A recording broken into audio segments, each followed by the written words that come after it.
Hello, welcome back or welcome to my channel. It is Sunshine Lorena and this is my May wrap up.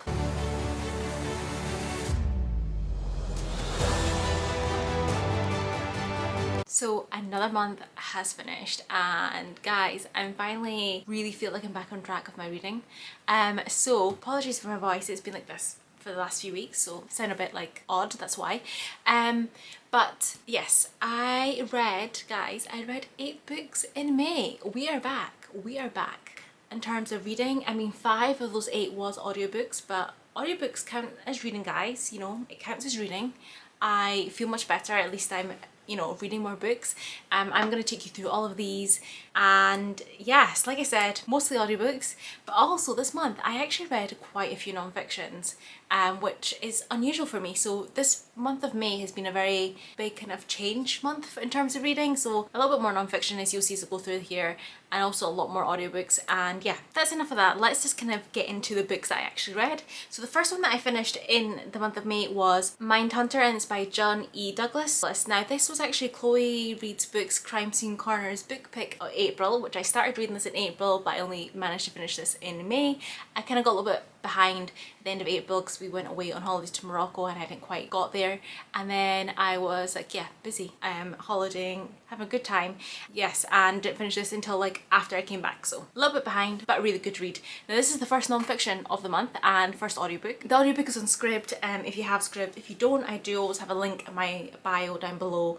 I get like 1 free month I think, and you get 2 free months to try it out if you were interested. But anyway, this is like the behind the scenes chronicle of Johnny Douglas's 25-year career in the FBI Investigative Support Unit, where he used psychological profiling to delve into the minds of the country's most notorious serial killers and criminals. So it took us behind the scenes of some of like the most fascinating cases that he did during his time with the FBI special unit that he was in. And like he was involved in criminal profiling in such cases as the Atlanta child murderer, the Seattle Green River killer. He was also involved in Charles Manson case, Ted Bundy, and Ed Gein, who dressed himself in victims' peeled skin, which is horrible. So he was involved in like all these really big cases, and you get all this behind the scenes of the thought process, how they profile people, and it was really interesting. I found a really interesting read, because you know, you never know how do they come up with a profile for somebody who committed a crime without knowing who it is. So you got all that kind of behind the scene information, and I thought it was really interesting. And this is supposed to be a Netflix series as well, which I still need to check out. I gave this 4 stars. Like I said, I found it really interesting, seeing behind the scenes. Very different from kind of my usual non-fiction, because I tend to lean more to biography, so it was a nice change of pace. And yeah, just see how they do it, like how they find these people and how spot on they are with their profiling as well. The next one that I read in May was Meantime by Frankie Boyle, which is his first fiction book, and this was an audiobook that I read it. It was actually for like a work book club that I did this one. So this was set in Glasgow 2015, and our main character is Felix, who is a Valium addict, but his best friend Marina is found murdered in the local park. He goes looking for answers to questions that he quickly forgets in a haze of uppers, hallucinogenics and diazepam. Felix enlists the help of a brilliant but miracle GP, a bright young trade unionist, a failing screenwriter, semi-celebrity crime novelist Jane Pickford, and his crisis-fueled downstairs neighbour Donnie. The investigation sends them on a bewildering expedition that takes in Scottish radical politics, artificial intelligence, cults, secret agents, smugglers and vegan record shops. Meantime, it's a picturesque detective story set against the backdrop of post-referendum Scotland. Frankie Boyle's compelling debut novel is a tale of murder and revenge, and of personal and political loss. So I ended up giving this 3 stars. Now it did take me a little while to get into this, and I think it's because it was an audiobook. And this probably wasn't the best one to do on audiobook, because as you heard from that description, the character's like a little all over the place, and it isn't very coherent at times, so trying to follow this in audiobook was difficult at the beginning. I did get into it a little bit more later on in the book, but like it was really hard going at the beginning to get into this. I just found it a little bit all over the place, because our character's a little bit all over the place, and that's how it's written because we're following him, his thought process, and it is all a little bit weird. What I did like about this is a very unconventional crime thriller, because usually obviously you find like follow a detective or amateur sleuth, which technically our character is an amateur sleuth, but like not in the normal sense. So it did kind of turn it all on its head and took a different approach to how this crime was being investigated and solved. So I did find that a bit interesting and a little bit different. But yes, like I said, 3 stars. I just a bit too incoherent at times for me, so that's why I give it 3 stars, and that's kind of it on this one. Let's move on to the next one. Then I picked up Watching You by Lisa Jewell. So yeah, second Lisa Jewell book I read. It was really quick, I found, fast-paced. To get through it, I gave it 3.5 stars. I did enjoy it. Like I said, it was a really quick read, big writing. I do find her books quite easy to get through. I'm definitely going to pick up more Lisa Jewell's because I definitely fly through her books. I find them interesting, characters, etc. So this one, I'm going to read the synopsis because, you know, I hate to give away too much with a thriller. But you're back home from home after 4 years of working abroad. You're keen to find a place of your own, but for now you're crashing your big brother's spare room. Then you meet the man next door. He's the head teacher at the local school, twice your age, extraordinarily attractive. You find yourself watching him all the time. You never dreamed that your innocent crush might become a deadly obsession, or that someone is watching you. So yes, that's kind of it. I don't want to give away too much in this, but I enjoyed the twists and turns in this one, the character development. I found, yes, it interesting because we followed quite a few different perspectives of people that really added to the narrative in this book. Like I said, I really don't want to give away too much. I hate giving away too much of thrillers because, you know, I don't want to ruin it, but it was enjoyable, and I am going to be checking out more of Lisa Jewell's books. I then read Eugene, which is also known as The Girl from Aleppo. And I read this on ebook. So this is one girl's incredible journey from war-torn Syria in a wheelchair. So it is non-fiction, it is biography, but it is not the usual biographies I pick up because normally I pick up like celebrity memoir biographies, etc. So this was quite different, and I found this super interesting. As a general rule, I don't give ratings to memoirs, biographies, etc. because I don't want to feel like I'm rating somebody's personal story. So no rating on this one, but I did really enjoy it. So yeah, we're following her when she gives a little bit of details about her childhood, but it really starts when she is 14, if I remember correctly, and we are following her in Syria initially as war is breaking out.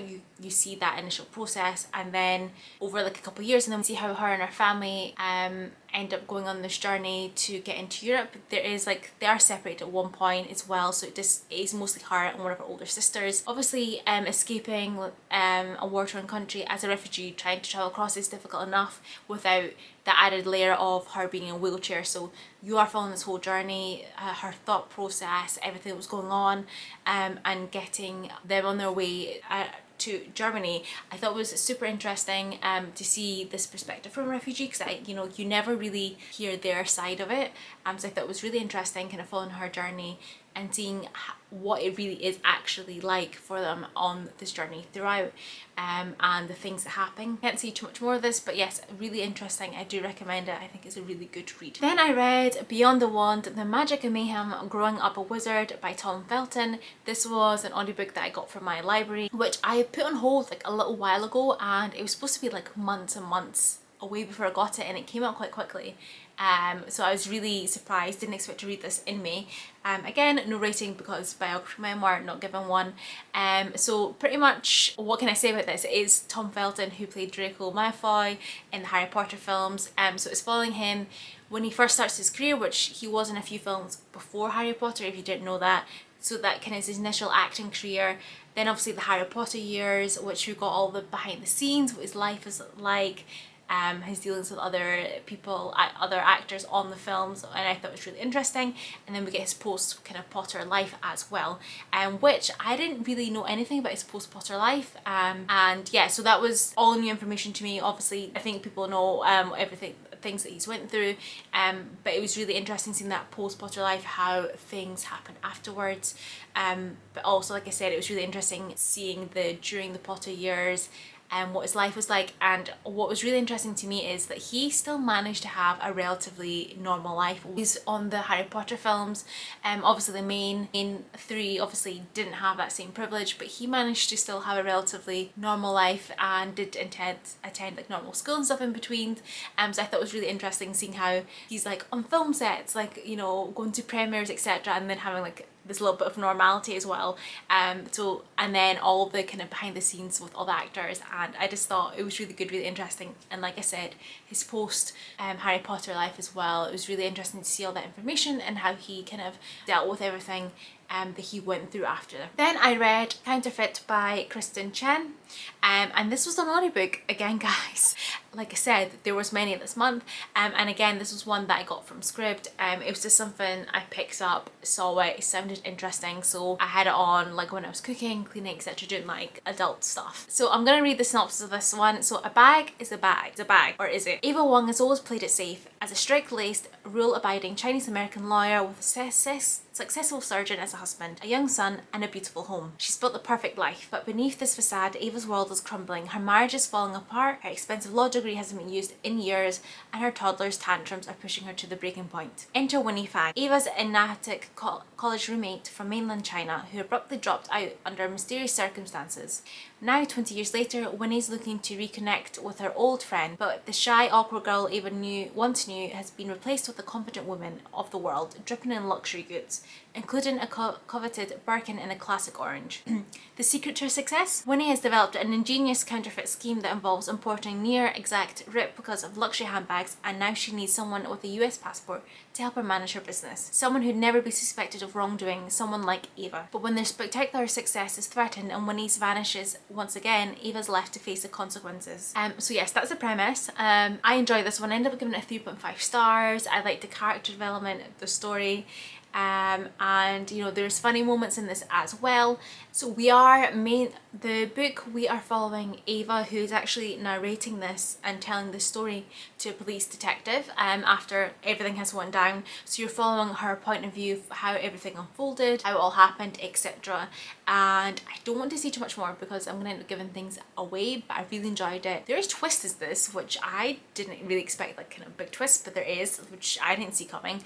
And like I said, there was funny moments that made you laugh out loud. It was really easy and it was really quick read. I think the audiobook was only about 7 hours. But yeah, I do recommend it. And I was really surprised about this one because it was just one that I picked up on a whim without kind of expecting too much. So then the second last book of the month was Chloe Reed's Books Crime Scene Corners Book Club pick for May, and that was My Husband's Murder by Katie Lowe. For some weird reason it has been published under a few different names, and I've never seen this happen before. Does it tell me here? Does it tell me? I feel like it's not telling me. So this has also been published as The Murder of Graham Catton, and I'm sure that there was another name for this, but yes, it has been published with slightly different names for some weird reason. But anyway, this is another thriller. So I did actually pick up a few thrillers this month, which was really nice, and kind of get back into my thriller books.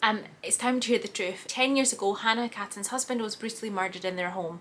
The murderer was convicted, the case was closed. But now a podcast called Conviction is investigating this horrific crime, and they have Hannah in their sights. Someone knows more than they're letting on, and listeners are about to become judge, jury and executor as they uncover the truth about the murder of Graham Catton. So yeah, that's the synopsis. It's good not obviously knowing that much going into it. I did enjoy this, ended up giving it 4 stars. Liked the character development, because it's an audiobook, there was some of the characters' voices that I didn't really like, but you know, I kind of got over it for the story's sake. But yes, like I said, I really liked the characters.